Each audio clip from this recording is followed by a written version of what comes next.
My daughter sent a text that was supposed to end my involvement in our family vacation, but instead, it ended her entire lifestyle. "Dad, you are banned from our Italian vacation. Emma says family only." She sent this after I had just spent $130,000 renovating their kitchen and digging their new pool. I did not cry and I did not beg. I simply picked up the phone, canceled every single flight, and put the house they were living in on the market. But that was just the beginning of the nightmare I was about to unleash on them. Before I tell you how I destroyed my ungrateful daughter's world, please like and subscribe if you believe respect goes both ways. My name is Lawrence Bennett.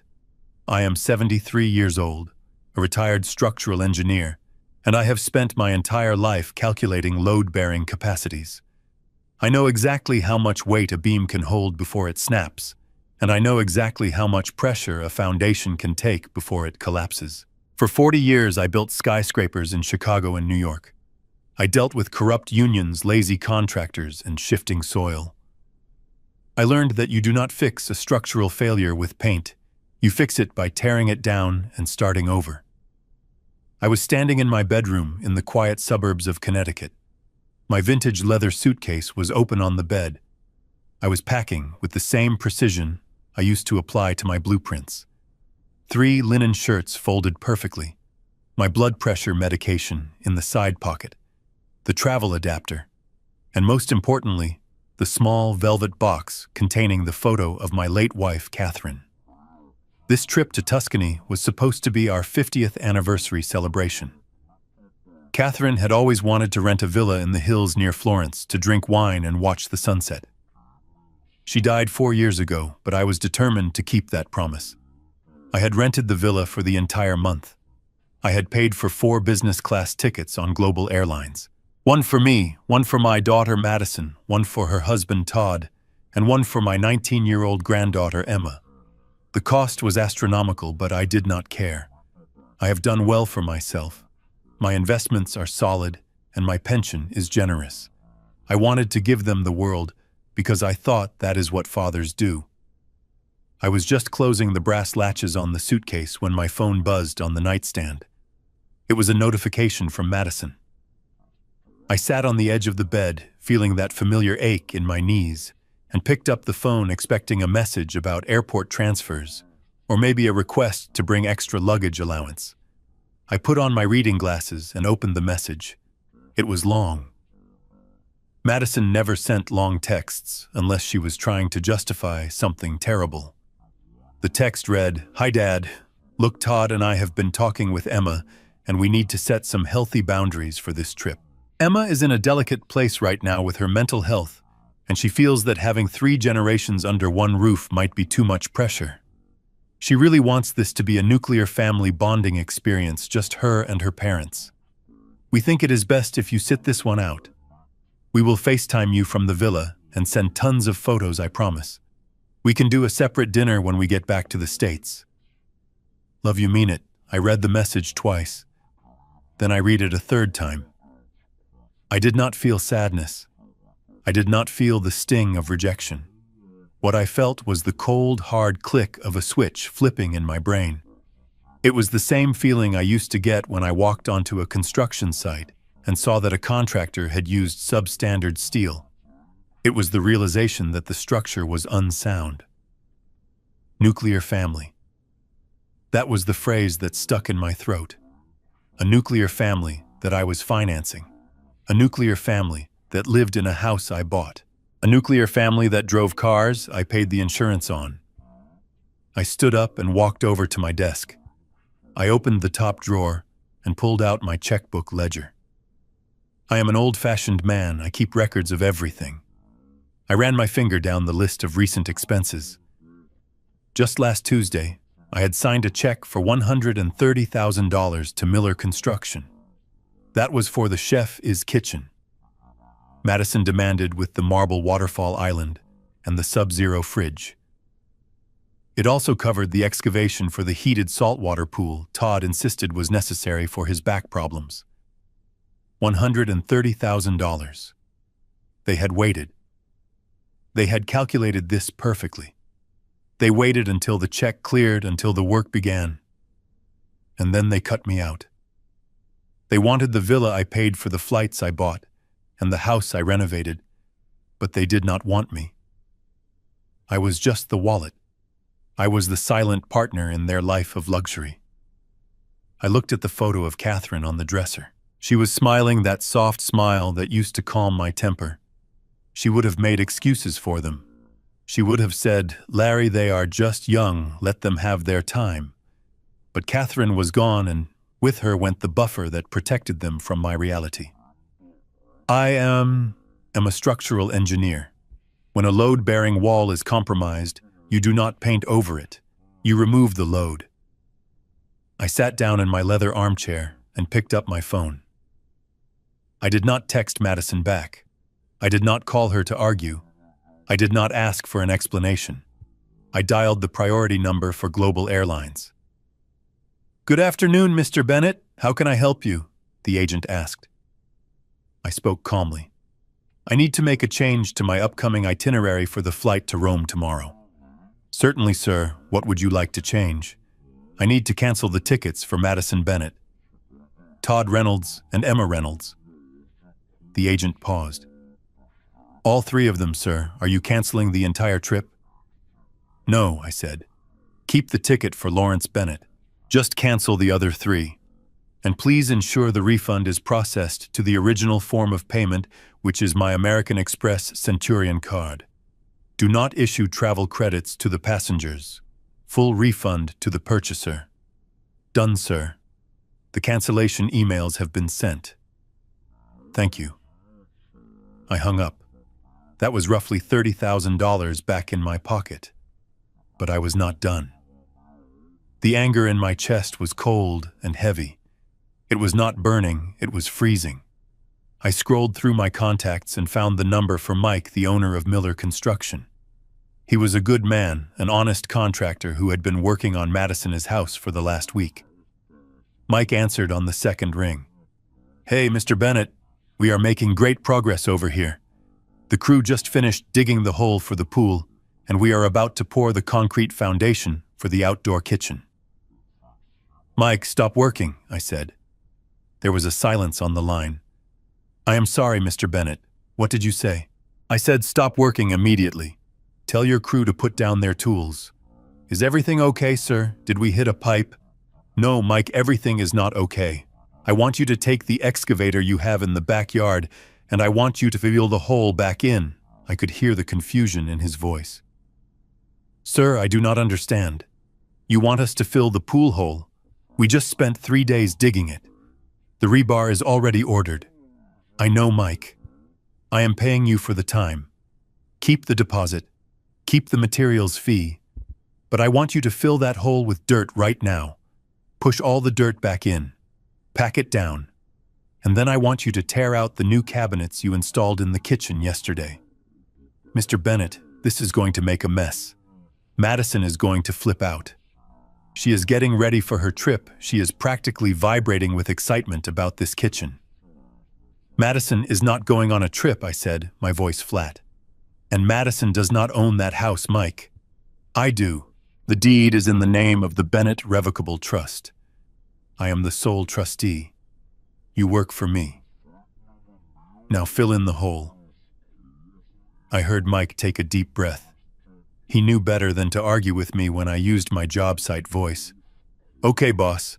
You write the checks. We will start filling it in now." I hung up the phone. I walked to the window and looked out at my own manicured lawn. I poured myself a glass of Scotch neat. My hand was steady. My phone buzzed again. It was a notification from my banking app. Refund processed Global Airlines, $32,000. Then it buzzed again and again. It was Madison. "Dad. Dad, are you there? Dad. I just got a weird email from the airline. It says our tickets are canceled." Dad, pick up the phone. I took a sip of the scotch. It tasted like oak and smoke. I watched the screen light up with her panic. She was realizing that the ATM she called a father had just shut down. For years, I had let this happen. I had let Todd borrow money for business ventures that never launched. I had paid for Emma's private school tuition because Todd said the public schools were not good enough for her creative spirit. I had bought that 4-bedroom colonial house in the best school district and let them live there rent-free because I wanted my granddaughter to have a yard. I had created monsters. I had insulated them from the consequences of their mediocrity, and now they thought they could discard me like an old rapper. The phone rang. It was Todd. I sent the call to voicemail. Then Emma called. My sweet granddaughter who needed space for her mental health. I sent her to voicemail too. I was not going to argue with them. I was not going to give them the satisfaction of a fight. I was going to show them what the world looks like when you have to pay for your own arrogance. I finished my drink and checked my watch. It was 2 p.m. They were supposed to leave for the airport at 5 p.m. They were probably staring at their suitcases right now, wondering what was happening. I walked back to my suitcase. I checked my passport. I checked my euros. I was ready. But there was one more thing I needed to do before I left for the airport. I needed to see the look on their faces. I needed to see the moment they realized that the Bank of Lawrence was permanently closed. I grabbed my car keys and headed for the door. I was going to drive over to the house I owned, the house they lived in, and I was going to watch my contractor fill their dream pool with dirt. I got into my Ford F-150 truck. It was 10 years old. Madison always told me to buy a Lexus or a Mercedes, something that fit the family image. She hated that I drove a truck. She said it embarrassed her when I parked in her driveway. Well, she was going to be very embarrassed today. As I drove toward their subdivision, my phone kept vibrating on the passenger seat. Texts, calls, voicemails. They were frantic. They were confused. They were probably furious. I turned onto their street. It was a cul-de-sac of large, expensive homes with manicured lawns and 3-car garages. I saw my truck reflected in the windows of the neighbors' houses. I pulled up to the house. The scene was chaotic.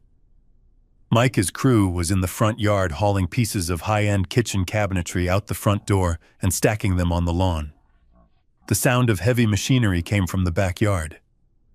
I parked the truck right in the middle of the driveway, blocking Todd's leased BMW. I stepped out of the truck and adjusted my blazer. I saw the front door fly open. Madison came running out. Her hair was half done, she was wearing a silk robe, and she looked like she was on the verge of a stroke. "Dad!" she screamed. "Dad, what the hell is going on? Mike's guys are tearing out the kitchen. They are destroying the backyard." "Stop them." Todd appeared behind her, holding his phone, looking pale. "Larry, the airline says you canceled the tickets. Tell me this is a mistake. Tell me you got hacked." I leaned against the side of my truck and crossed my arms. I looked at them. Really looked at them. A 40-year-old woman and a 42-year-old man who had never paid a mortgage payment in their lives. "It is not a mistake," I said calmly. Emma came out of the house, then holding her phone, recording me. "Grandpa, are you having a senile episode? This is abuse. I am putting this on TikTok." I looked at my granddaughter, the girl who needed space from me. "You wanted a nuclear family trip," I said, my voice carrying clearly over the sound of the excavator in the backyard. "You wanted to be independent. You wanted boundaries. Well, here are your boundaries. I am not part of your nuclear family, so my money is not part of it either." "Dad, stop this!" Madison yelled, grabbing my arm. "You are ruining everything. We have reservations. We have plans. You have nothing," I said, shaking her hand. "You have no tickets. You have no pool. You have no kitchen. And as of tomorrow, you will not have a house." Todd stepped forward, trying to look intimidating. "Now hold on, Larry. You can't just come here and destroy our property. This is our home. We have rights." I laughed. It was a dry, harsh sound. "Your property, Todd. You think this is your property? I bought this house. I pay the taxes. I pay the insurance. You are guests, and you have just overstayed your welcome." I signaled to Mike, who was standing on the porch looking uncomfortable. "Keep going, Mike. Fill it all in." The sound of the excavator engine roared as it dumped a load of heavy clay soil into the hole where their infinity pool was supposed to be. Madison screamed. It was a primal sound of entitlement being crushed. I got back in my truck. I rolled down the window. "I am going to Italy," I said. "I am going to drink wine on the terrace and toast to my wife. You three can enjoy your staycation. I suggest you start looking for apartments. I hear the market is tough right now." I put the truck in reverse and backed out of the driveway, leaving them standing on the lawn amidst the debris of their unearned life. But as I drove away, I knew this was not the end. They would not give up that easily. They would come after me. They would try to use the law, they would try to use guilt, and they would try to use public perception. They had no idea that I had already called my lawyer Wallace. They had no idea that I was about to cut every single financial cord that held their pathetic lives together. I turned on the radio and hummed along to a Sinatra song. The vacation had not even started yet, and I was already having a wonderful time. But the real war was just beginning.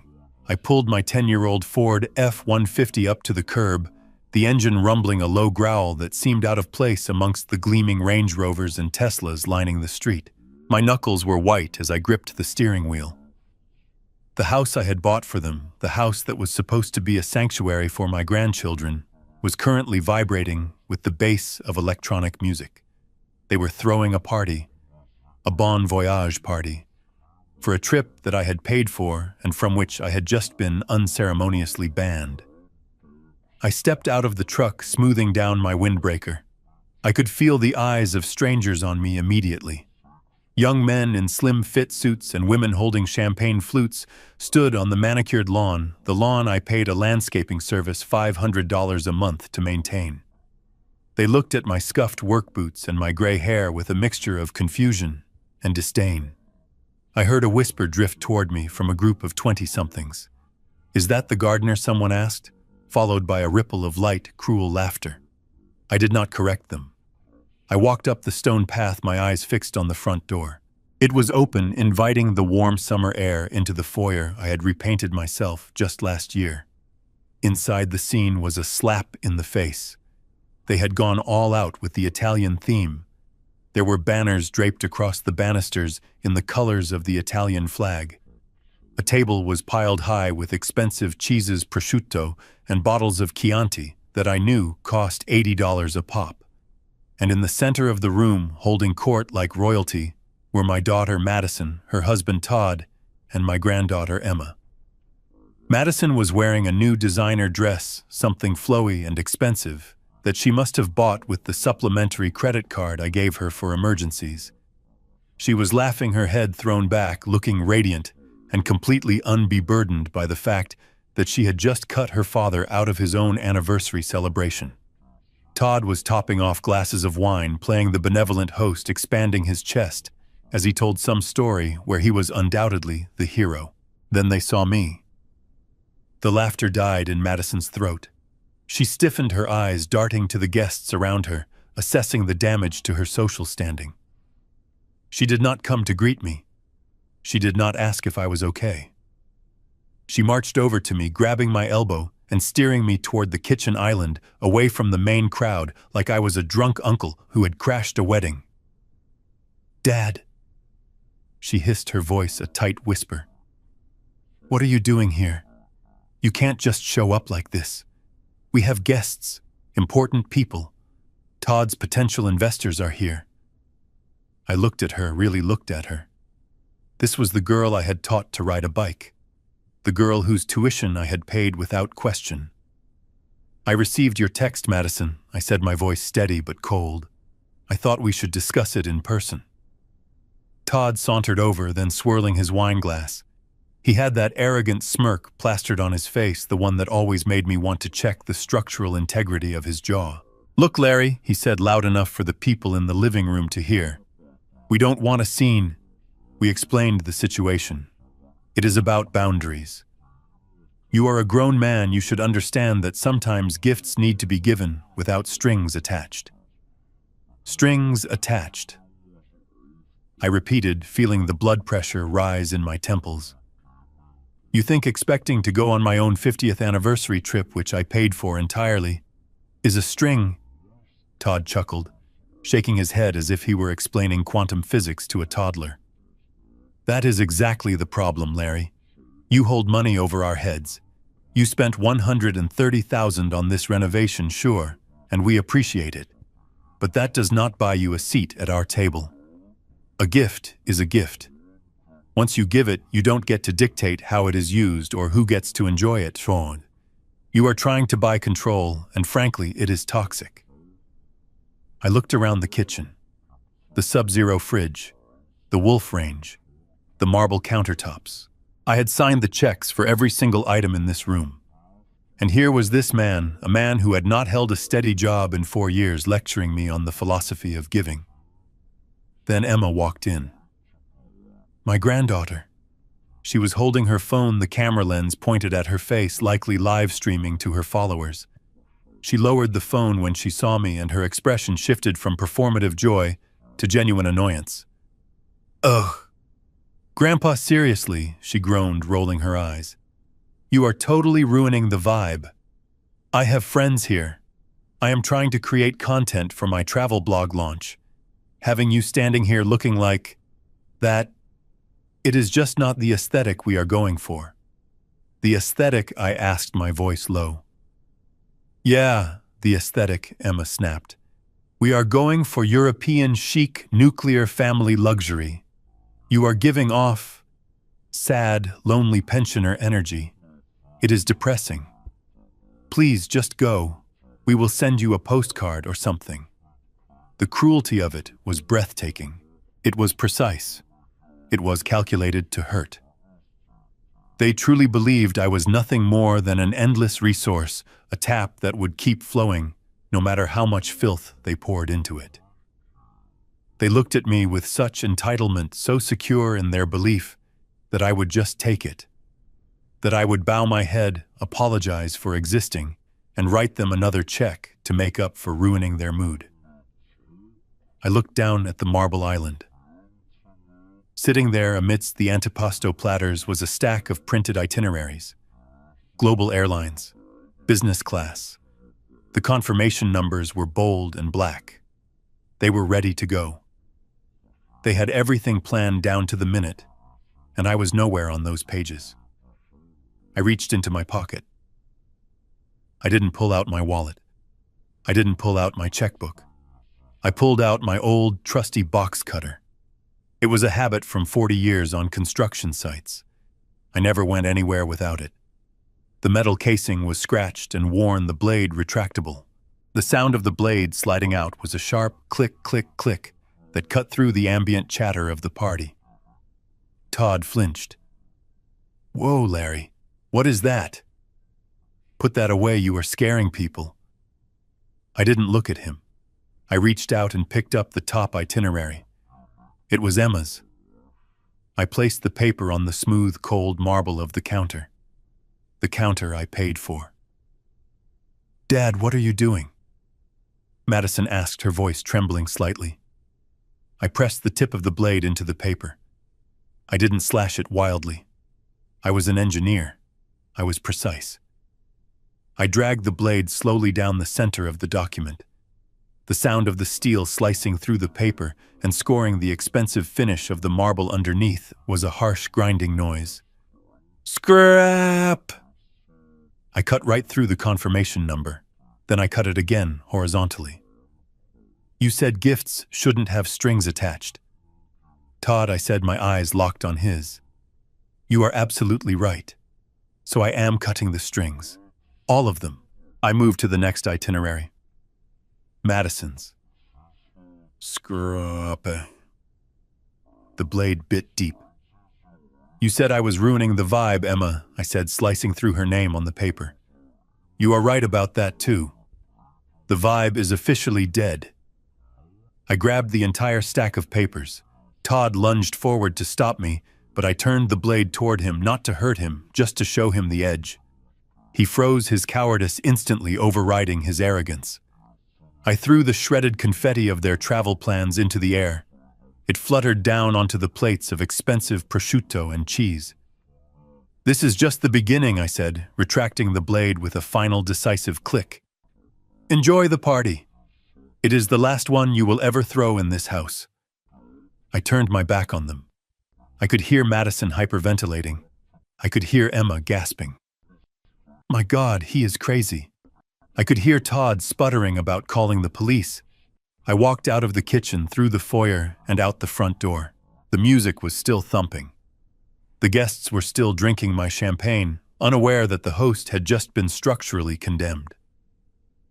I walked past the expensive cars, past the judgmental stares of their friends, and climbed back into my Ford.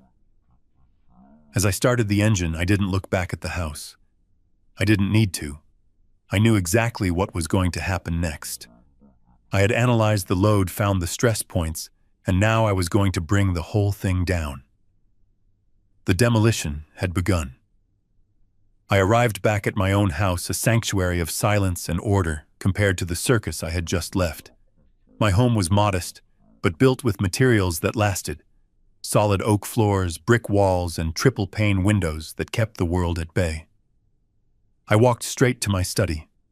It was a room lined with bookshelves filled with engineering manuals, history texts, and architectural encyclopedias. My desk was a massive slab of mahogany that I had restored myself years ago. It was mission control. I sat down in my Eames chair and woke up my desktop computer. The dual monitors flickered to life, bathing the darkened room in a cool blue glow. I cracked my knuckles. For 40 years, I had managed multi-million-dollar construction budgets. I knew how to track every penny, and I knew how to stop the flow of capital with surgical precision. Today, I was not building a skyscraper. I was demolishing a house of cards. I logged into my American Express Centurion account first. The interface was sleek, black, and silver. I navigated to the card management section. There they were. 3 supplementary cards attached to my primary account. Madison Bennett, Todd Reynolds, Emma Reynolds. I clicked on Madison is card first to view the recent activity. My jaw tightened as I scrolled. $3,000 at a designer boutique yesterday. $400 at a high-end salon this morning. $800 at a liquor store for the party I had just crashed. They were spending my money to celebrate my exclusion. I did not hesitate. I selected the option to cancel the card. A dialog box popped up asking for the reason. I typed in, "Card no longer authorized by primary account holder." I clicked confirm. The status changed instantly from active to canceled. Next was Todd. His history was a litany of pathetic attempts to look successful. Golf club fees, expensive cigars, fancy dinners in the city.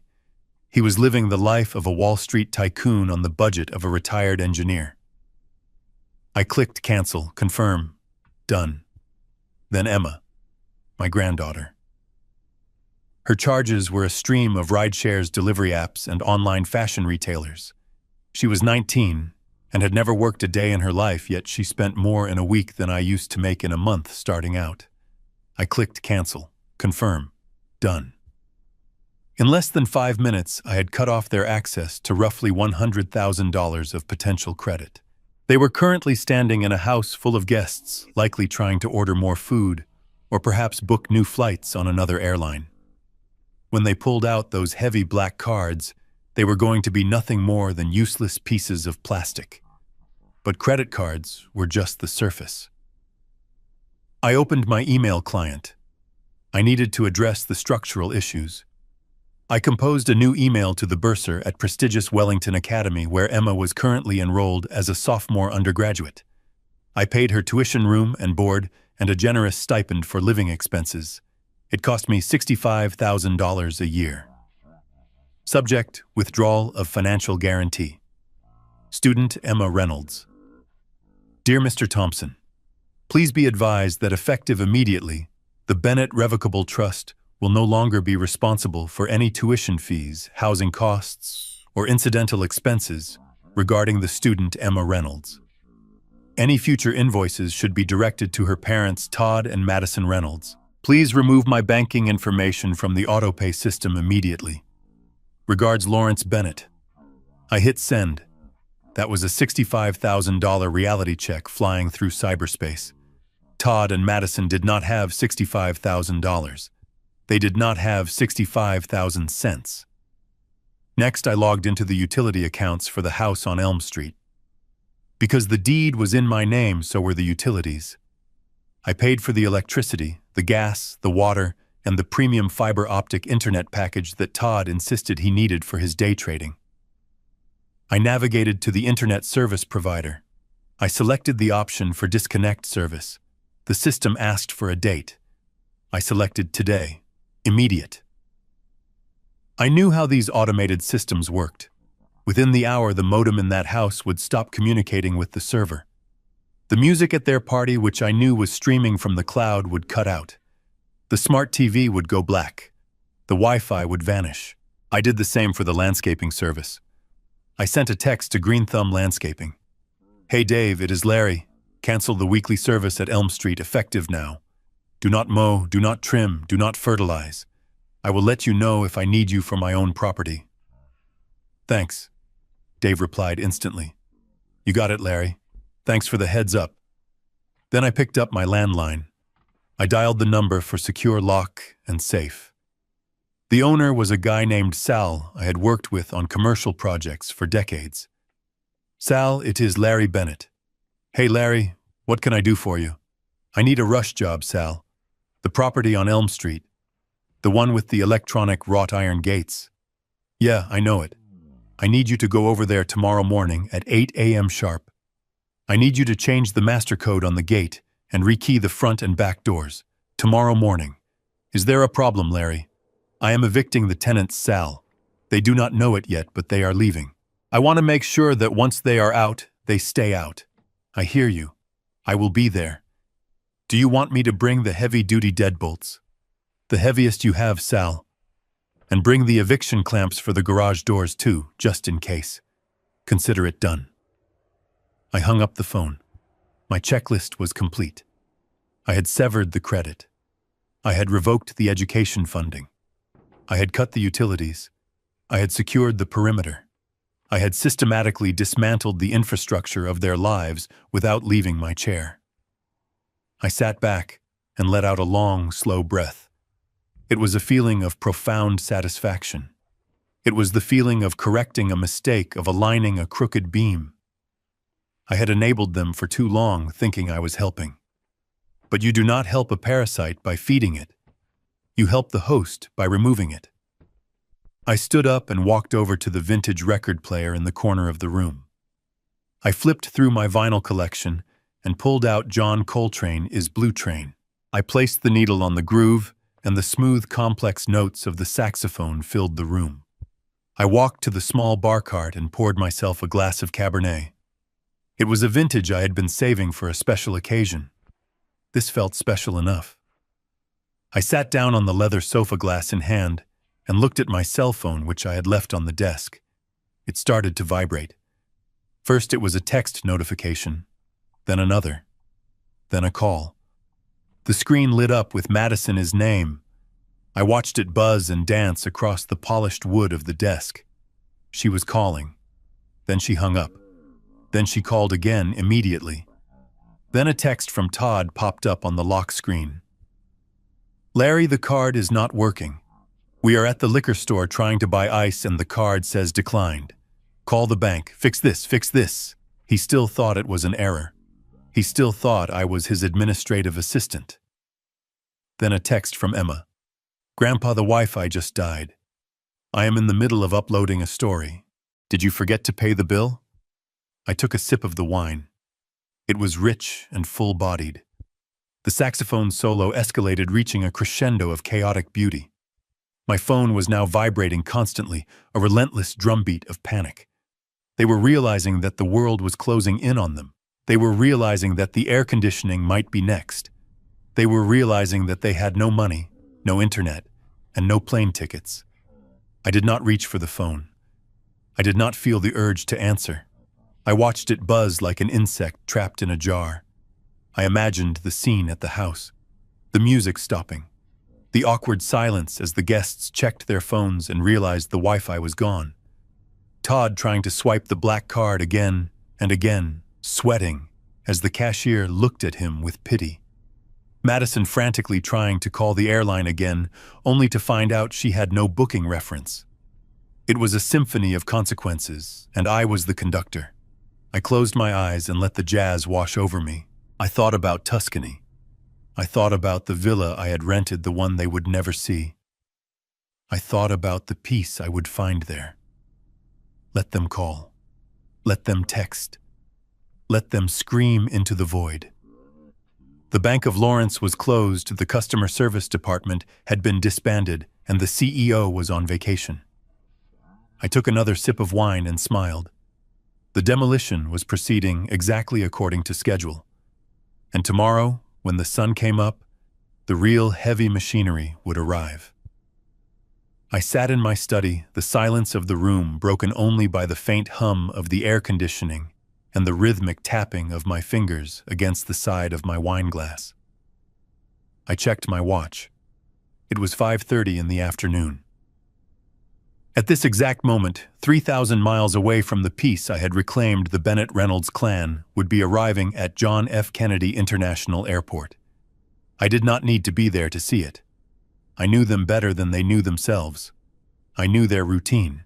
I knew their arrogance. And I knew exactly how the next hour would unfold. I closed my eyes and pictured it. They would have taken a luxury SUV service, probably an Escalade that they charged to my account before I cut it off. They would pull up to the curbside check-in not for economy passengers, but for the priority access lane. They would have at least 6 suitcases. Madison never traveled light.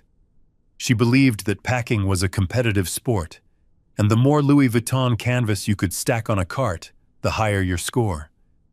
They would sweep through the automatic doors into Terminal 4, expecting the world to part for them. Madison would be wearing her oversized sunglasses indoors, pushing her chin up, looking down her nose at the families wrestling with strollers and the backpackers sleeping on the floor. She loved the airport because it was one of the few places where class stratification was explicitly enforced by velvet ropes and gold status cards.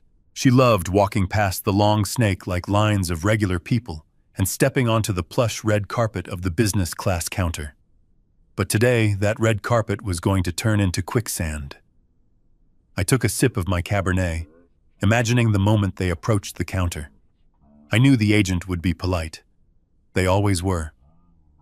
"Good afternoon, where are we flying today?" the agent would ask. Rome Madison would say, flipping her hair. "Global 1 business class, 3 passengers. And make sure we have access to the flagship lounge we need to grab a drink before boarding." She would hand over the passports. The agent would type on the keyboard. Click, click, click. And then the pause. I knew that pause. It is the silence of a system error. It is the moment when the computer says no. The agent would frown. She would type again, harder this time, as if force could change the digital reality. She would look at the screen, then look at Madison, then look at the screen again. "I am sorry, Ma," the agent would say, her voice dropping an octave. "I am not showing a valid reservation for these passports." "Excuse me," Madison would laugh, a high-pitched, nervous sound. "That is impossible. My father booked these months ago. Lawrence Bennett. Look it up under his name. We are on the same itinerary." The agent would type again. "Ah, I see Mr. Bennett here. He is confirmed in seat 4A. But the other passengers on this record. It shows here that the tickets were canceled and refunded to the original form of payment at 2:15 p.m. today." The silence that would follow that statement would be heavier than concrete. My phone on the desk suddenly lit up. It buzzed violently, dancing across the mahogany surface. It was Madison. I did not answer. Not yet. I wanted them to simmer. I wanted the reality to sink in. I imagined the scene escalating. Todd would step in then. He always did when he thought he could bully someone into submission. He would lean over the counter, invading the agent's personal space. "Listen to me," he would say, puffing out his chest. "There has been a glitch in your system. We have a villa waiting for us in Tuscany. We have non-refundable tours booked. You need to fix this right now. Put us back on the plane." "I cannot do that, sir," the agent would reply, her patience wearing thin. "The seats have been released. The flight is fully booked." "Then get us on the next one," Todd would demand. "First class. And I expect compensation for this stress." "Sir, if you want to purchase new tickets for the next flight, I can check availability, but you will have to pay the current fare." "Fine," Todd would snap, pulling out his wallet. "Just do it. We will sort this out with the old man later. Here." He would slap the black American Express card onto the counter. The supplementary card. The one attached to my account. The one I had canceled 3 hours ago. This was the moment. The moment of impact. The agent would take the card. She would swipe it. Beep.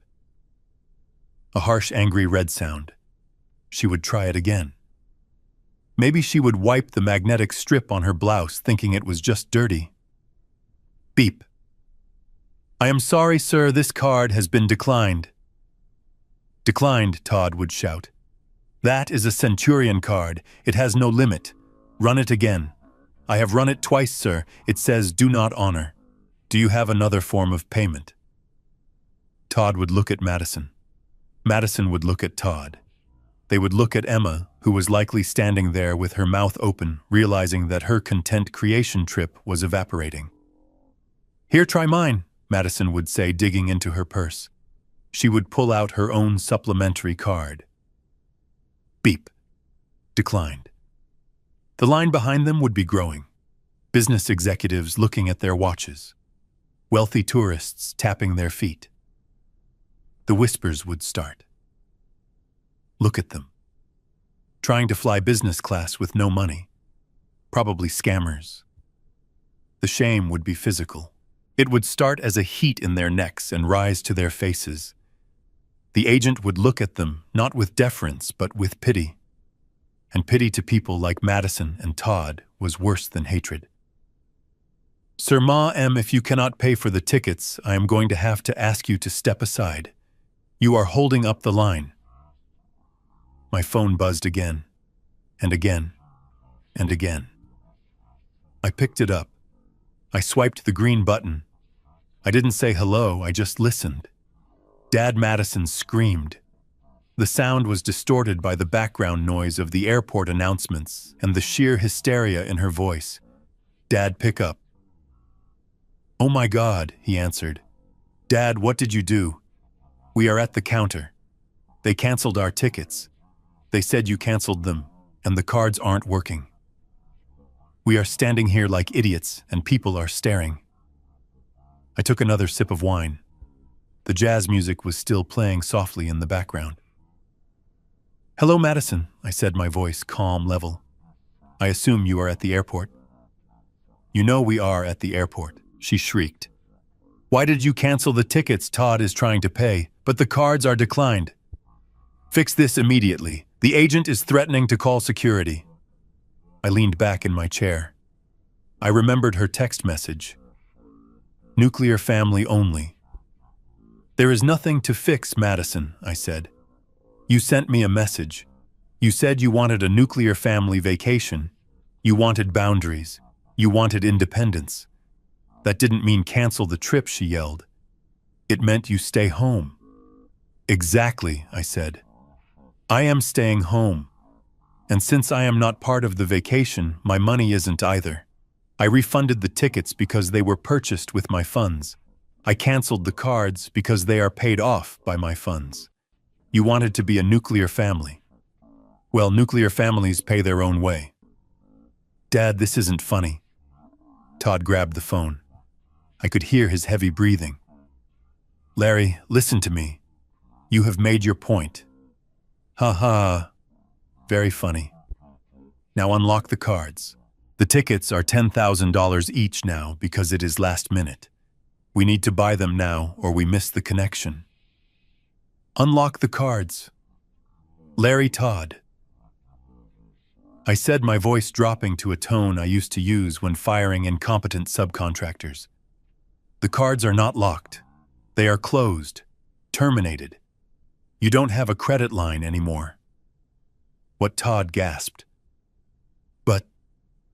But we have expenses. We have the hotel in Rome. We have the driver booked. And I suggest you cancel those too, I said, unless you have $40,000 hidden in your sock drawer. I could hear Emma crying in the background. Grandpa, please, my followers think I am in the lounge. I posted a picture, I can't not go, and I felt a twinge of pity, but I crushed it instantly. She was 19. She was an adult. It was time she learned that likes on Instagram did not pay the rent. Emma, welcome to the real world, I said. In the real world, if you don't work, you don't eat, and you certainly don't fly business class to Italy. Dad Madison was back on the phone, sobbing now. Dad, please. We are humiliated. Everyone is looking at us. We sent our luggage through already, and now they have to offload it. Please just buy the tickets. We will pay you back. I swear. Pay me back. I laughed dryly. With what, Madison? You don't have a job. Todd hasn't made a commission in 3 years. You are living on my charity and you just spit in my face. No. Then what are we supposed to do? She wailed. We are stranded at JFK. I looked at the clock on the wall. I checked the flight schedules earlier. Madison, I said, there is a budget carrier flying to Rome in about 4 hours. It is not direct. You have a layover in Iceland, and then another one in London. It is economy class only, no meals included. Economy, she whispered the word like it was a disease. Yes, I said. The tickets are about $600 each. If you scrape together whatever cash you have in your wallets, maybe pawn a watch or two, you might just be able to afford it. You want us to fly economy? With 2 stops, I want you to do whatever you can afford, I said. That is what independent adults do. They live within their means. Dad, you can't do this. I already did, I said. And Madison, what? She sniffled. Don't bother taking a taxi back to the house. Why? Because I changed the locks, I said. And by the time you get back from your imaginary vacation, the sheriff will be there with an eviction notice. I didn't wait for her response. I didn't want to hear the explosion. I pressed the red button ending the call. I placed the phone face down on the desk. The silence returned to the room. I imagined them standing there amidst the bustle of Terminal 4, the agent waving the next passenger forward, the security guard eyeing their pile of luggage suspiciously, the realization crashing down on them that they were not special. They were not elite. They were just 3 broke people with expensive tastes and no way to pay for them. Fly cheap, I whispered to the empty room, or don't fly at all. I poured myself another glass of wine. My own flight left tomorrow morning, first class, direct, and I intended to sleep the entire way. The next morning I drove into the city. The skyline was sharp against the blue sky, a grid of steel and glass that I had helped build. I knew the skeleton of this city. I knew which buildings would sway in the wind and which ones would stand firm for a century. I was on my way to see a man who understood a different kind of structure, the structure of the law. I parked my truck in the underground garage of a 50-story tower on 5th Avenue. I took the elevator to the 42nd floor. The doors opened onto a lobby that smelled of money and intimidation. This was the domain of Arthur Wallace. Wallace was not a family lawyer. He was not the kind of guy you called to write a simple will or handle a traffic ticket. Wallace was a corporate shark. He was the man you called when you wanted to hostilely take over a company or crush a union strike. He wore suits that cost $5,000, and he billed his time in 6-minute increments that cost more than most people earned in a day. I had kept Wallace on retainer for 20 years. He had handled my business contracts, my liability issues, and the formation of my estate. He was the only person on earth besides me who knew exactly how much I was worth. I walked into his corner office. The view was panoramic. Wallace stood up from behind a glass desk.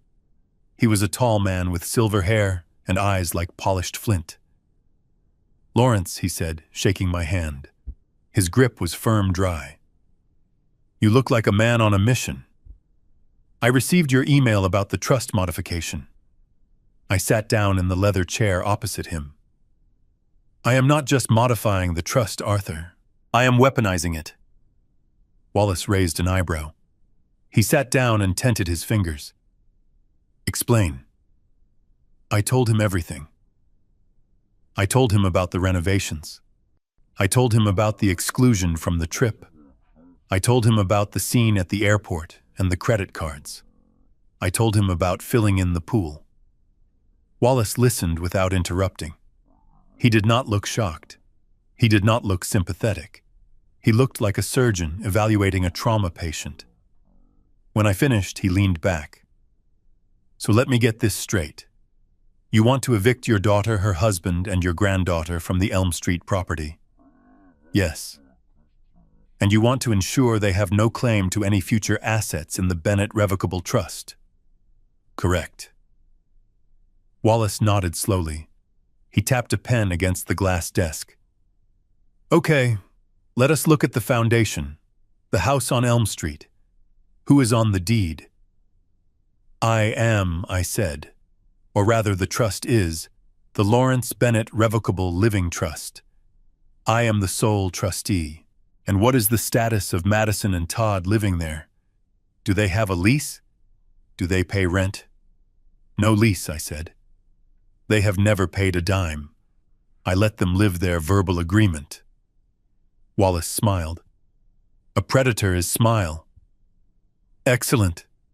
In the eyes of the law, they are tenants at will. Actually, given that they do not pay rent and there is no contract, they are barely even tenants. They are licensees, guests who have overstayed their welcome. This makes things much easier." "How fast can we get them out?" I asked. Wallace pulled a legal pad toward him. "If they were paying tenants with a lease, we would have to give them significant notice. In this state, evictions can take months. But since they are essentially guests living on your charity, we can move faster. However, we still need to follow due process to avoid a wrongful eviction suit." "Todd strikes me as the kind of man who would sue his own shadow if he thought it had deep pockets." "He is," I confirmed. "So we serve them with a notice to quit," Wallace said, writing rapidly. "We give them 30 days. That is the standard. It is generous considering they pay nothing, but it makes you look reasonable to a judge." 30 days is too long," I said. "I want them out." Wallace held up a hand. "Patience, Lawrence. We play the long game. We serve the 30-day notice, but we add a clause for nuisance and waste." "Waste." Legal term, Wallace explained. "It means damage to the property. Did they alter the house without your written permission?" "They tore out the kitchen," I said. "They started digging a pool. I authorized the work verbally, but I never signed a contract allowing them to modify the structure. The contracts were between me and the builder." "Perfect," Wallace said. "We argue that their occupancy is causing damage to the asset. That gives us leverage. But here is the real trap, Lawrence. The revocable trust. Tell me, the beauty of a revocable trust, as you know, is that you retain total control during your lifetime. The assets are yours. The beneficiaries have no rights until you die. Madison and Todd might think they are entitled to that house because they have lived there for 10 years. They might think they have squatter's rights or some equitable interest. But the trust protects you. The trust owns the house. You own the trust. You can change the beneficiaries at any second. You can sell the assets at any second." "I want to sell it," I said. "I want a for sale sign on that lawn by Monday." Wallace nodded. As the trustee, you have the fiduciary duty to manage the trust assets responsibly. If the property is not generating income, and the occupants are costing the trust money in taxes and maintenance, you have a legal obligation to liquidate the asset. We frame this not as a father kicking out his daughter, but as a trustee making a sound financial decision. I like that, I said. It is cold. It is logical. It is bulletproof. Wallace agreed. I will draft the notice to quit immediately. I will have a process server deliver it to the house tomorrow morning. They are probably still stuck in New York or flying back, so we will tape it to the door and send a certified copy by mail. That starts the clock. Good. Wallace paused. He looked at me and his expression softening just a fraction. Lawrence, I have to ask, as your lawyer and your friend, are you sure about this? This is the nuclear option.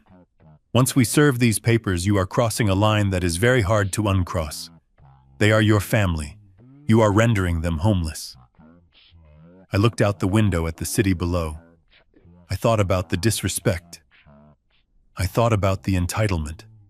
I thought about the way they looked at me like I was nothing more than a checkbook with a pulse. I am not rendering them homeless. Arthur, I said, my voice steady. I am rendering them independent. Wallace sighed. It feels cruel, Lawrence. A judge might see it as vindictive. It is not punishment, I said, turning back to face him. It is education.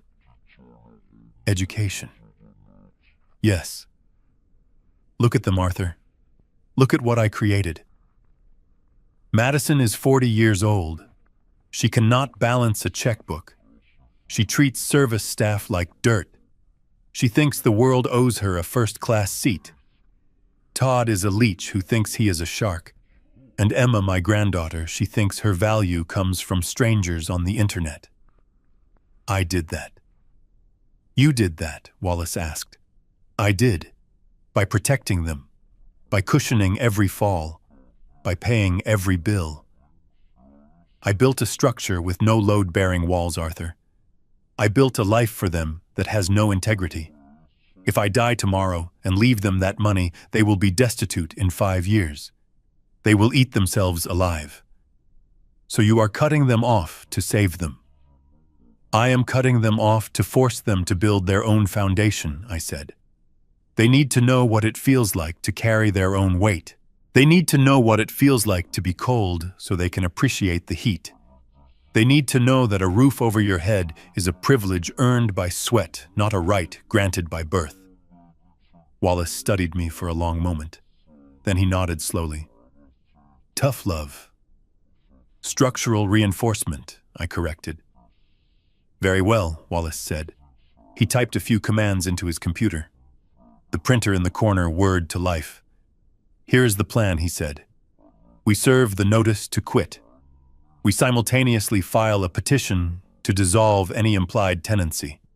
We also send a formal letter demanding repayment of the unauthorized credit card charges, that $130,000 you spent on the renovations. We cannot get that back easily, but we can claim it as a loan against their future inheritance, which you are about to revoke anyway. It adds pressure. Do it, I said. Wallace pulled the fresh pages from the printer. He slid them across the mahogany desk toward me. A heavy black fountain pen followed. Sign here, Lawrence. This authorizes the eviction. This removes Madison and Emma as beneficiaries of the trust. This redirects all assets upon your death to the charities we discussed previously, the Wounded Warrior Project and the Engineering Scholarship Fund. I picked up the pen. It felt heavy in my hand, cold and substantial. This was it. This was the signature that would turn my daughter from an heiress into a woman with nothing but her own wits to rely on. I did not hesitate. I signed my name in bold black ink. Lawrence Edward Bennett. Wallace took the papers back. He organized them into a crisp folder. It is done, he said. By tomorrow morning, the legal machinery will be in motion. They will have 30 days to vacate. If they refuse, the sheriff will physically remove them. Let them refuse, I said, standing up. I hope they do. One more thing, Wallace said. They are going to come for you, Lawrence. They will get a lawyer, probably a cheap one, but they will try. They will claim you are senile. They will claim you promised them the house. They will try to get an emergency guardianship to freeze your assets. I know, I said. Let them try. I have my medical records. I have my sanity. And I have you. Wallace smiled, a shark sensing blood in the water. Yes, you do. And I haven't lost a case like this in 30 years. I walked to the door. Thank you, Arthur. Send the bill to the trust. I will. Enjoy Italy. Lawrence, I walked out of the office and back to the elevator. I felt lighter. The paperwork was signed. The foundation was laid. The demolition charges were set. Now all I had to do was wait for the explosion. I got back into my truck and checked my phone. No new calls. They were probably on that budget flight right now, cramped in economy seats, eating peanuts and realizing that their legs did not have enough room. I drove home feeling a sense of calm I hadn't felt in years. I was not just an old man being pushed aside anymore. I was the architect of their new reality. And tomorrow, when they arrived back at the house expecting to find a way to manipulate me, they were going to find a legal notice taped to the front door that said, "Game over." I parked my truck 3 houses down the street, nestled behind a large oak tree that provided just enough cover. I rolled the window down, letting the humid afternoon air fill the cab. I had a thermos of black coffee and a pair of binoculars. I was not there to intervene. I was there to inspect the site conditions. In engineering, we call this post-disaster assessment. You have to observe how the structure fails under stress to know if the demolition was successful. It was 3 in the afternoon when the Uber XL pulled up to the curb. It was not the sleek black limousine they had taken to the airport the day before. It was a battered minivan with a dent in the rear bumper. The driver did not get out to open the doors. He simply popped the trunk and waited. I watched through the binoculars as the sliding door opened. Madison stepped out first. She looked like a woman who had gone 10 rounds with a hurricane and lost. Her designer dress was wrinkled and stained, probably from a spilled drink in the cramped economy cabin. Her hair, usually sprayed into a helmet of perfection, was a frizzy mess. The sunglasses were gone, revealing eyes that were puffy and red. Todd climbed out next. He looked even worse. His linen suit was crushed, and he had the shadow of a beard that made him look less like a financier and more like a man who had spent the night on a park bench. He dragged the heavy Louis Vuitton suitcases out of the trunk, dropping them onto the asphalt with a heavy thud. He didn't have the energy to lift them properly. Then Emma emerged. She was wearing sweatpants and a hoodie with the hood pulled up tight over her head. She wasn't holding her phone up to record content. She was clutching it to her chest like a lifeline, staring at the ground. The humiliation of the budget flight, with its multiple layovers and lack of legroom, had clearly broken her spirit. They stood on the sidewalk for a moment, looking at the house. The house I bought. The house that stood tall and pristine in the afternoon sun. They probably thought the nightmare was over. They probably thought they could just walk inside, take a shower, and sleep for a week. They began the slow trudge up the driveway. The wheels of their expensive luggage clattered loudly against the pavers, a sound that echoed through the quiet neighborhood. They reached the front door. Todd reached for the keypad on the lock. I saw him punch in the code. Nothing happened. The light on the lock flashed red. He punched it again, harder this time. Beep, beep, beep. Red light. I took a sip of coffee. Sal the locksmith was worth every penny. What is wrong with it? Madison snapped, her voice carrying down the street. Just open the door, Todd. I need to pee. It is not working, Todd said, jiggling the handle. The battery must be dead, or the system reset. Try the app.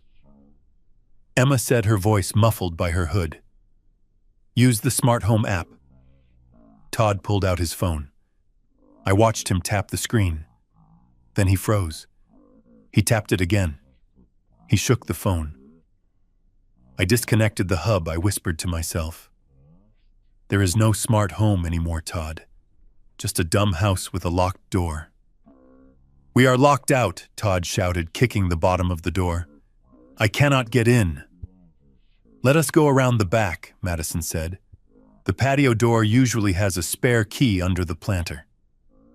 They left the pile of luggage on the porch and marched around the side of the house toward the backyard. I shifted in my seat, adjusting my view to catch the edge of the rear lawn. I couldn't see them directly when they went behind the fence, but I heard the reaction instantly. It started as a gasp, then a scream, a long, high-pitched shriek of pure horror that sent a flock of birds scattering from the trees. Oh my God. Oh my God. My pool. It was Madison. She had just seen the backyard. I imagined what she was seeing.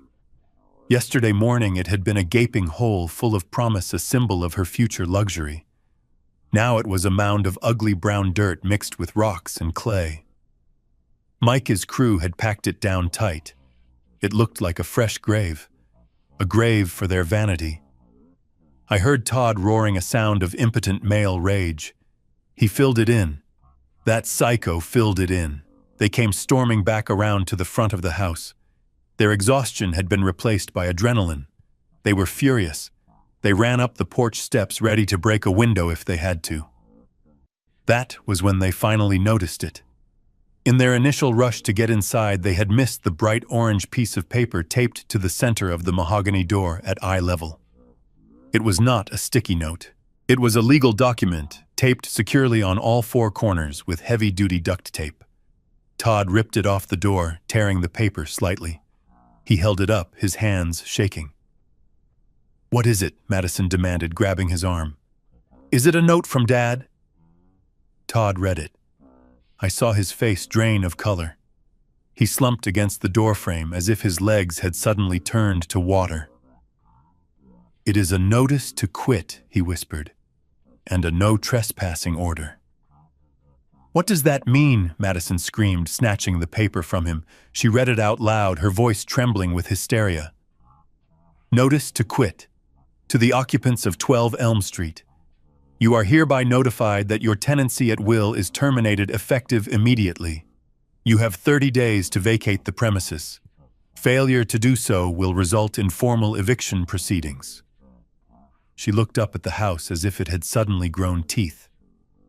"He is evicting us. He is actually evicting us."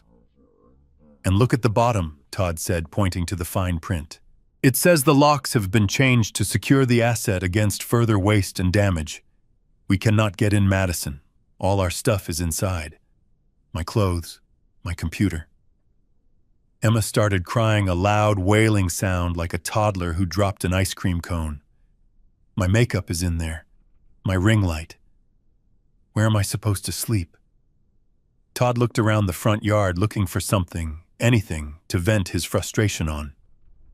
His eyes landed on the vintage cast-iron urns I had placed on either side of the entryway. They were filled with expensive topiaries. With a roar, Todd grabbed one of the urns. He was not a strong man, but rage gave him a burst of energy. He lifted it and hurled it down the stairs. It shattered on the driveway, sending ceramic shards and potting soil exploding across the pristine pavers. He didn't stop there. He ran to the garden bed and started ripping out the hydrangea bushes I had planted 3 years ago. He was tearing them out by the roots, throwing them onto the lawn, kicking the dirt, screaming obscenities that would make a sailor blush. "Larry, I know you are watching. Come out here, you coward. I will kill you." I sat in my truck, calm and detached. I took another sip of coffee. This was exactly what Wallace had predicted. Nuisance and waste. He was destroying the property in plain sight. He was digging his own legal grave. Across the street, the front door of the Gable residence opened. Mrs. Gable, the neighborhood watch captain, stepped out onto her porch. She was holding her phone horizontally, filming the entire scene. I saw Emma notice her. The realization hit her like a physical blow. She wasn't controlling the narrative anymore. She was the content. "Stop filming," Emma shrieked, pulling her hood down further. "Stop it! You cannot film us. This is private property." "It is not your property anymore, honey," Mrs. Gable shouted back, her voice dripping with suburban judgment. "And you are disturbing the peace. I am sending this to the Homeowners Association group chat right now." Emma collapsed onto the pile of luggage, burying her face in her hands. Madison, meanwhile, had pulled out her phone. She wasn't calling me. She was dialing 3 digits. I watched her face transform. She wiped the rage away and replaced it with a mask of terrified vulnerability. She was an actress getting into character. 911, she cried into the phone, her voice pitching up into a frantic sob. "Please help me. I am at 12 Elm Street. My father, he has gone crazy. He locked us out of our house. We have nowhere to go. He is threatening us. I think he is having a mental break. Please send the police. We are scared for our lives." I shook my head. She was playing the victim card. She was trying to weaponize the police against me. She thought that if she cried hard enough, the officers would break down the door and let her back into the kingdom. She didn't know that I had already visited the precinct this morning. She didn't know that I had shown the desk sergeant the deed to the house, the eviction notice, and the medical report from my doctor, proving I was of sound mind. I had warned them that a disgruntled tenant might try to file a false report. I watched as she hung up the phone, hugging herself, and looking around nervously, as if expecting me to jump out of the bushes with an axe. Todd was still kicking the remains of the planter, panting heavily, his face a mask of sweat and dirt. They sat down on their suitcases in the middle of the driveway, a pathetic island of luggage in a sea of their own destruction. They waited for the police, expecting a rescue squad. I started the engine of my truck. I didn't turn on the lights. I backed slowly out of my spot, keeping the noise to a minimum. I had seen enough. The inspection was complete. The subjects were volatile, destructive, and delusional. As I drove away, I saw the flashing blue lights of a patrol car turning the corner.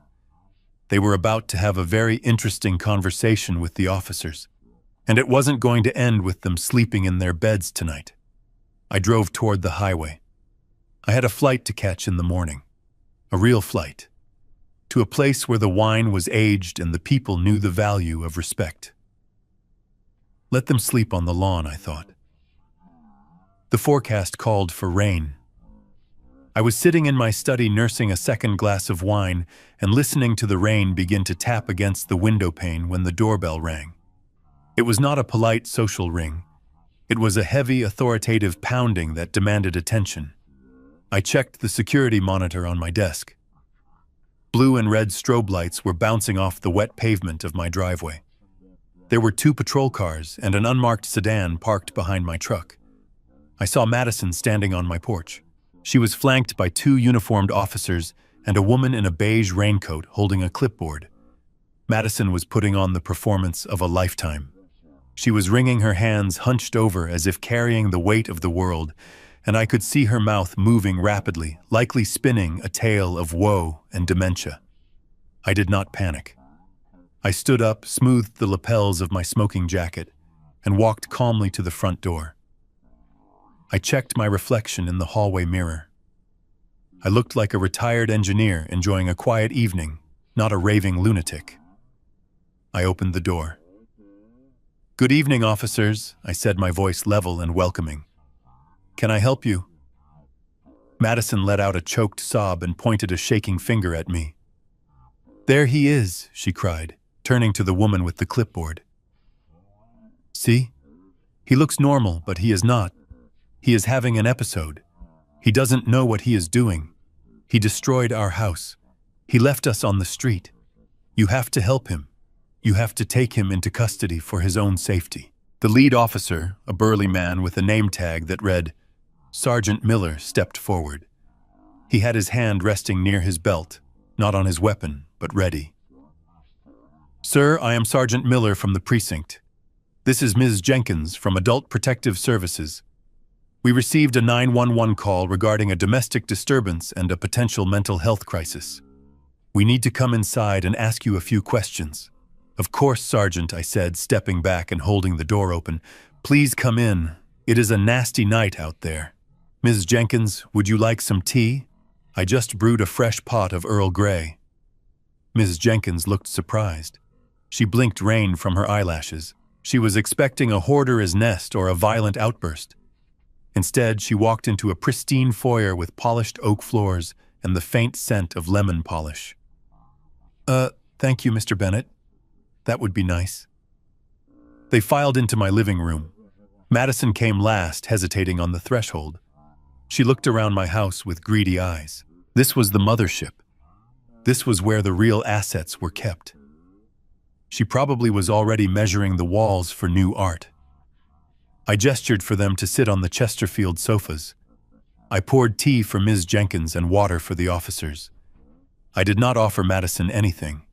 She remained standing, pacing nervously behind the sofa, playing the role of the distraught daughter. "He is dangerous," she whispered to Ms. Jenkins. "He keeps weapons. He used a box cutter to destroy our plane tickets. He hired thugs to vandalize the backyard. He thinks he is going to Italy tomorrow, but he doesn't even have a passport. He hid it. He is confused." Ms. Jenkins scribbled on her clipboard. She looked at me over her glasses. "Mr. Bennett, your daughter claims you have been exhibiting erratic behavior, aggression, memory loss, financial recklessness. She claims you evicted her and her family from their home without notice and destroyed property. Can you explain your side of the story?" I took a sip of my own tea. It was hot and calming. I set the cup down on a coaster. "Ms. Jenkins, I appreciate your diligence. Elder abuse is a serious issue, and I am glad the state takes it seriously.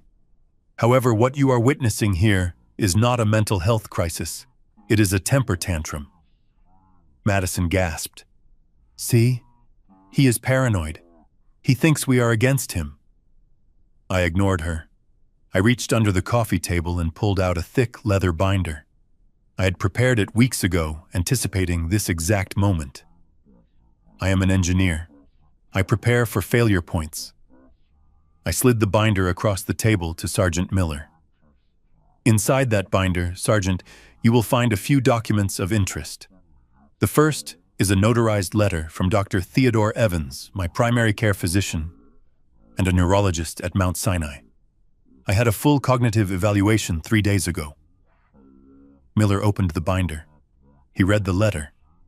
His eyebrows went up. "He says here you scored 30 out of 30 on the cognitive assessment. Patient is fully oriented, lucid, and displays above average executive function." "Exactly," I said. "I am not senile. I am not confused. I know exactly what day it is. It is Tuesday.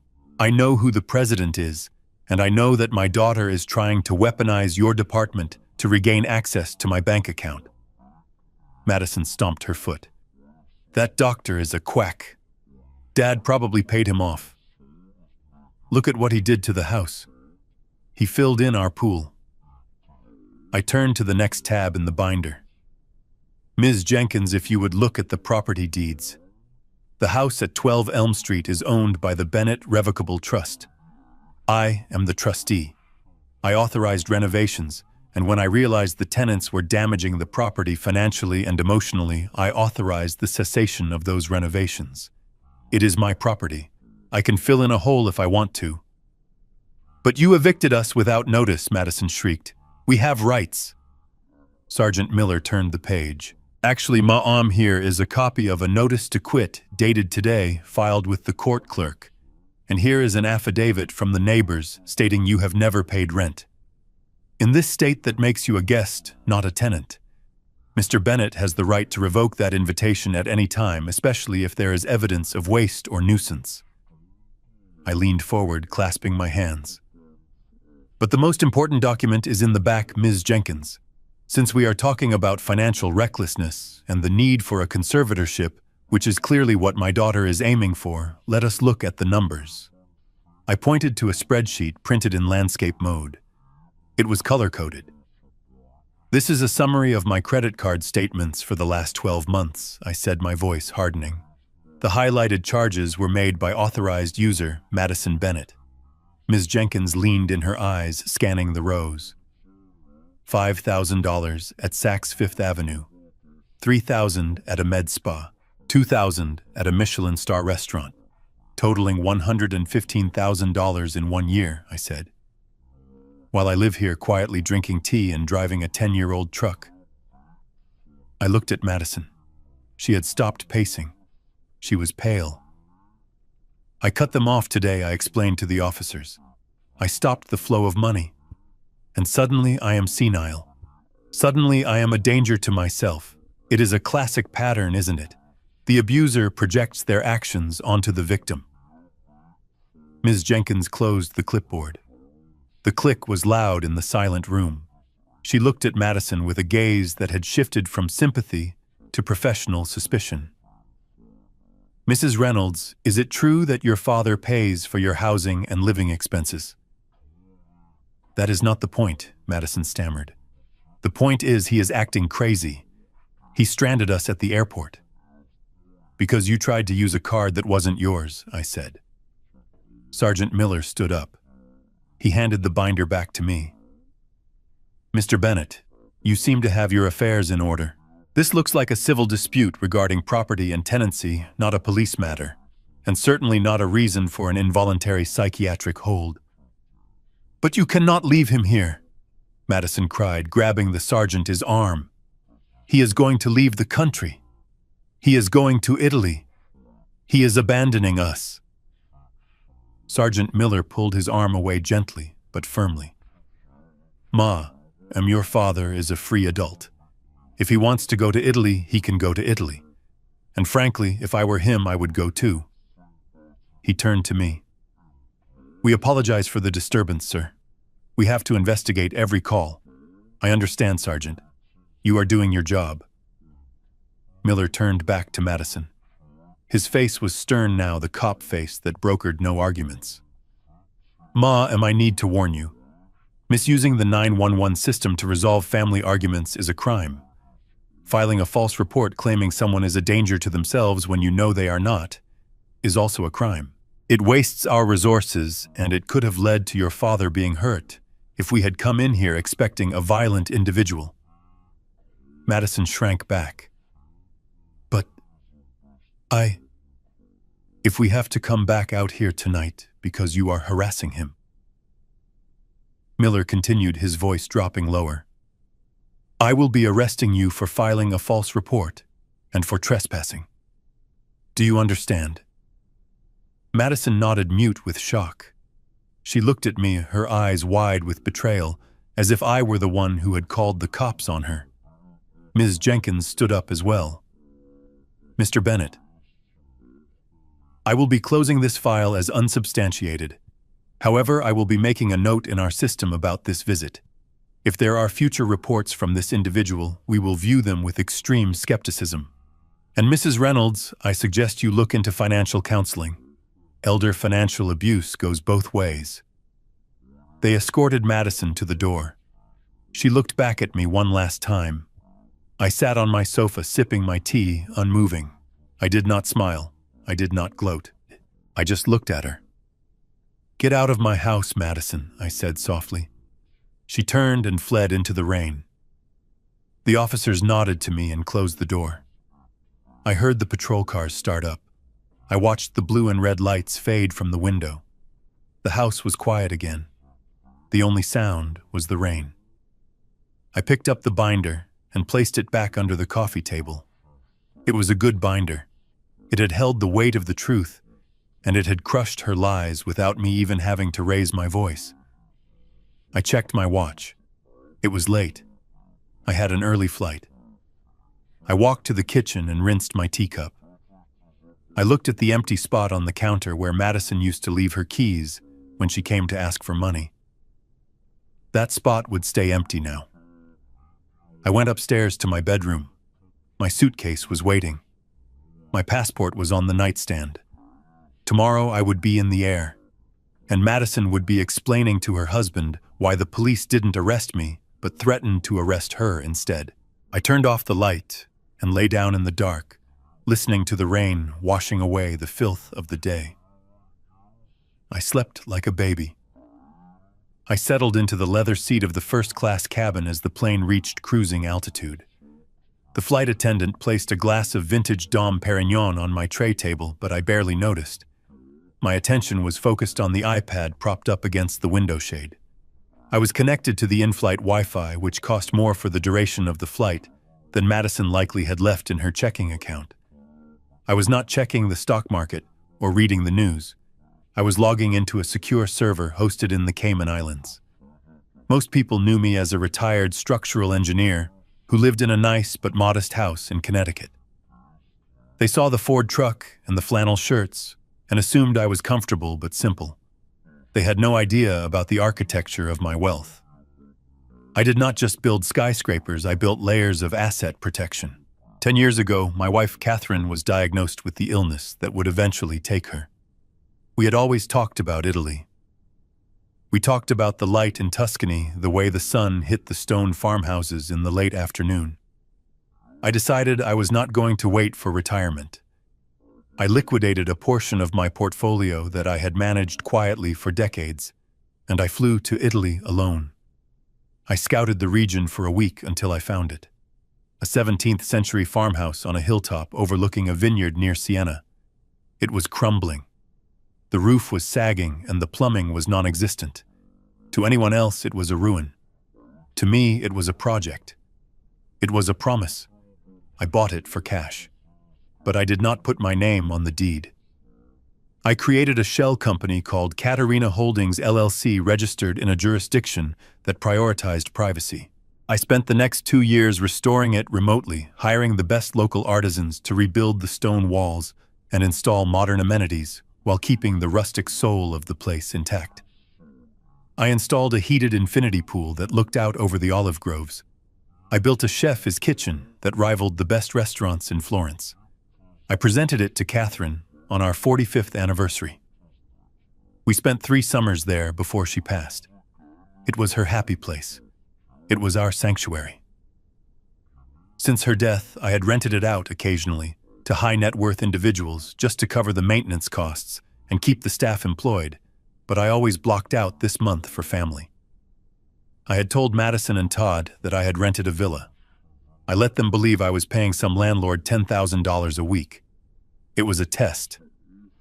I wanted to see if they would appreciate the gesture or if they would just consume it. They failed. Now, 30,000 feet in the air, I opened the administration portal for Caterina Holdings. There was a notification in the inboxes, marked urgent. It had arrived 40 minutes ago, just as my plane was taxiing for takeoff. I clicked on the message.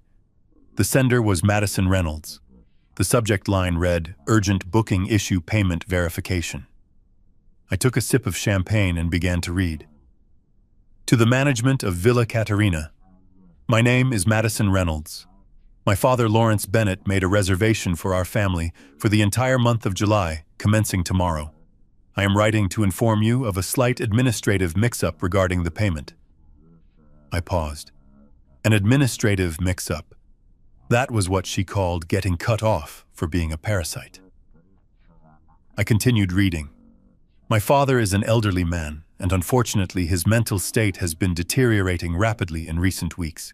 He has become confused and paranoid, and in a moment of cognitive decline, he accidentally canceled our travel arrangements and attempted to interfere with our banking.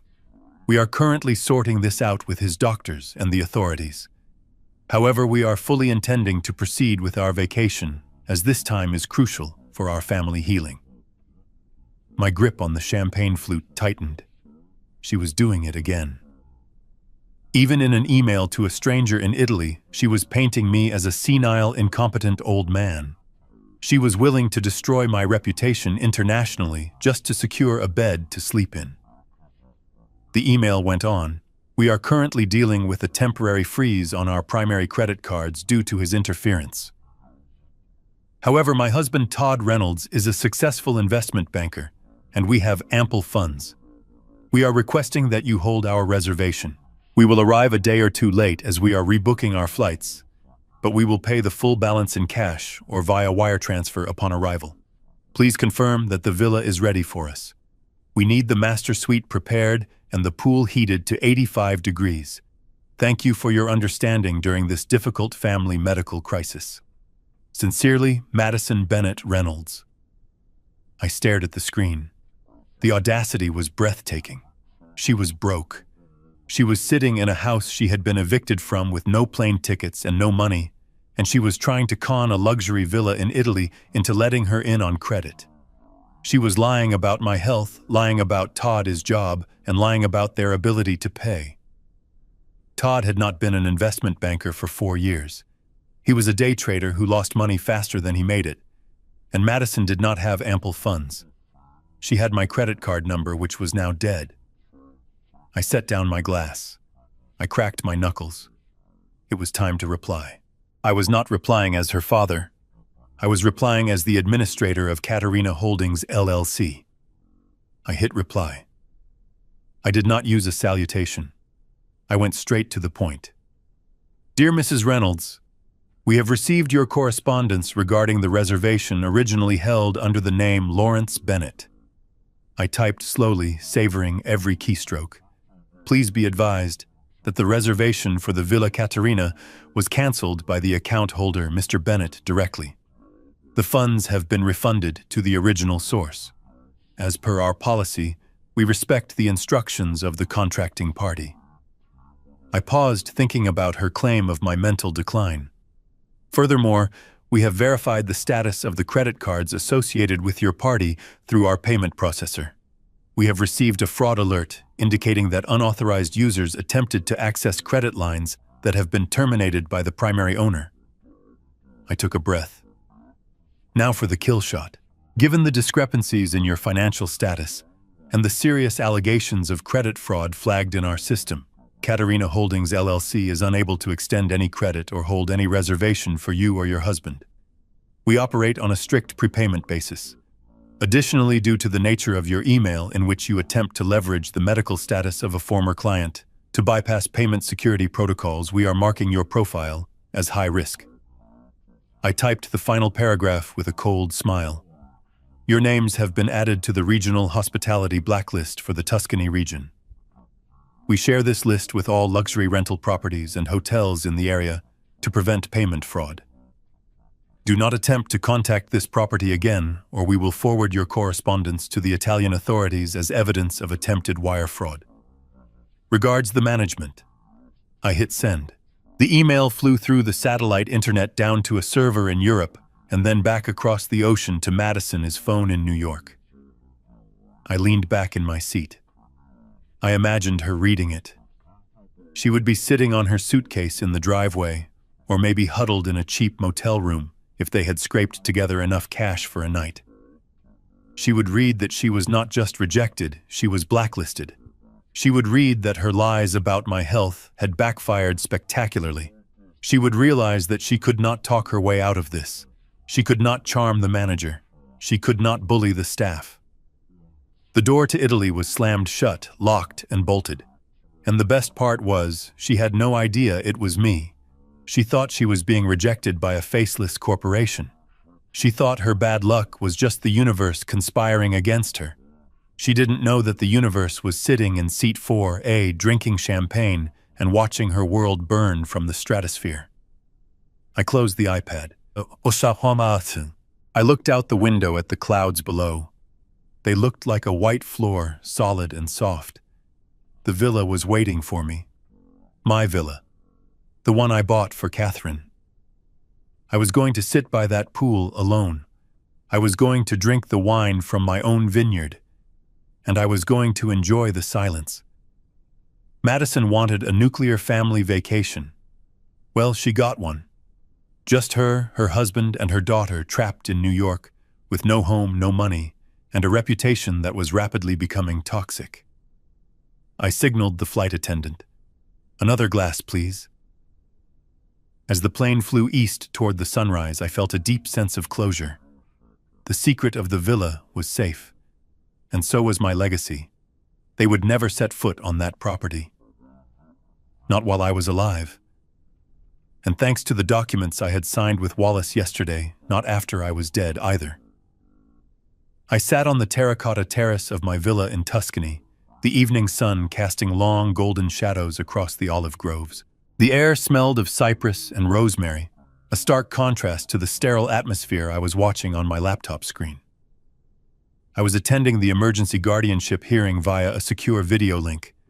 It was 10 in the morning in New York, and the fluorescent lights of the family court made everyone look pale and sickly, especially Todd.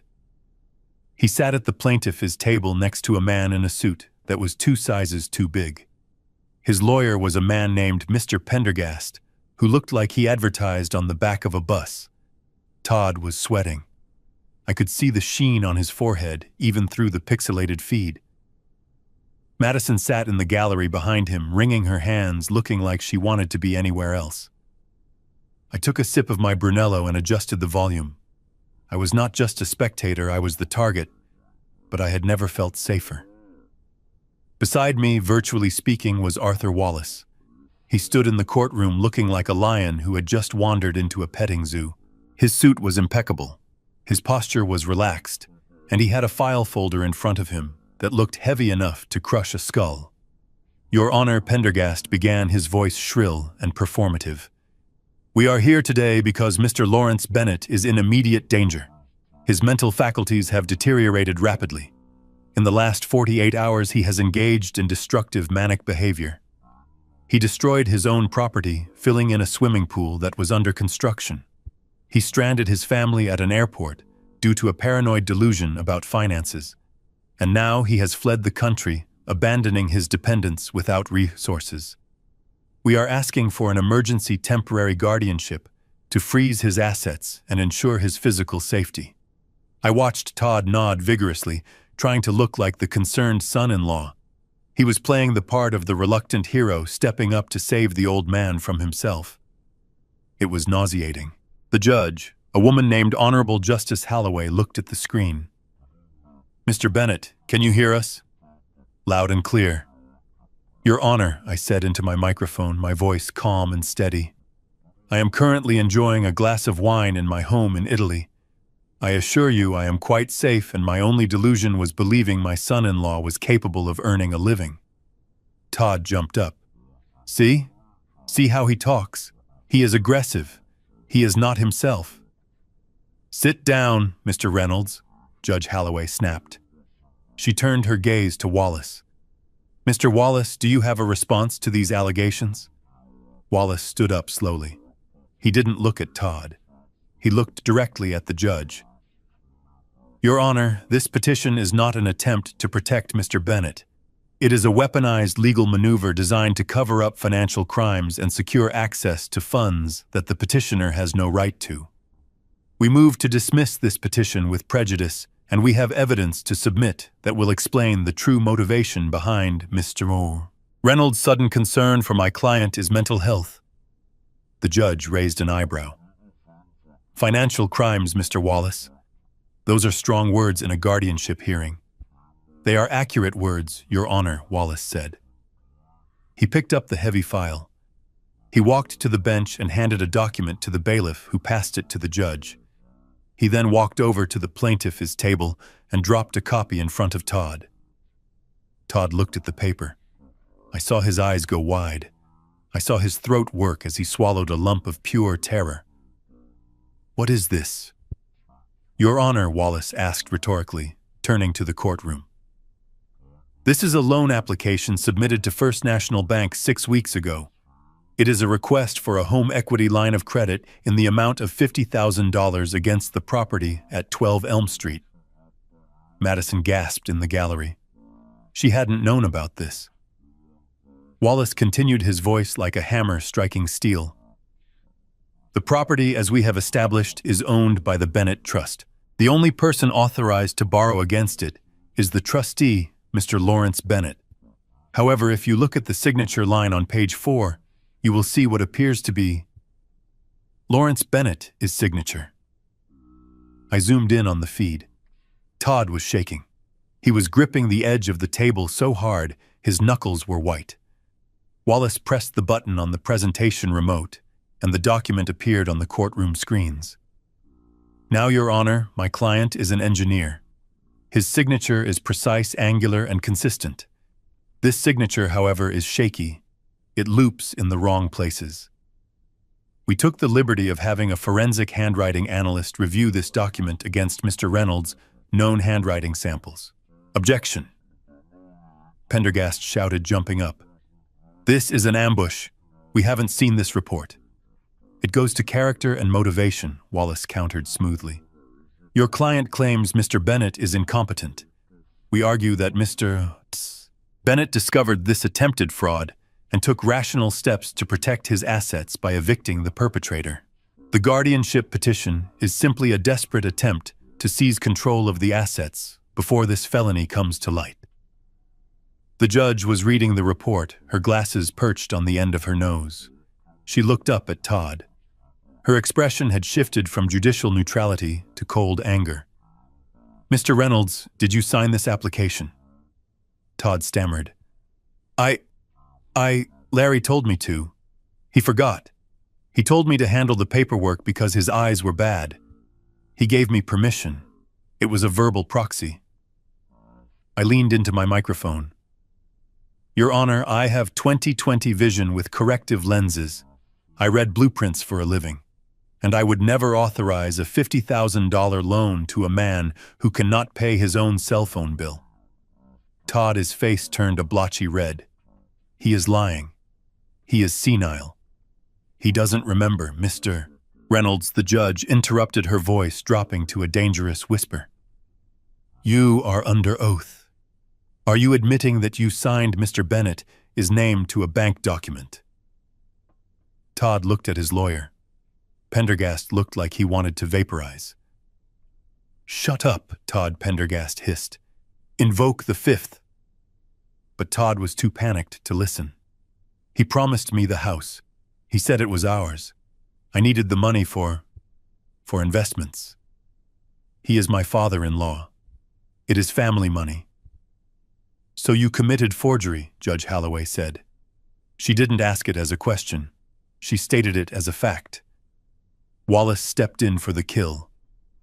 Your Honor, we also have the rejection letter from the bank. They denied the loan because the Social Security number provided didn't match the name on the credit profile.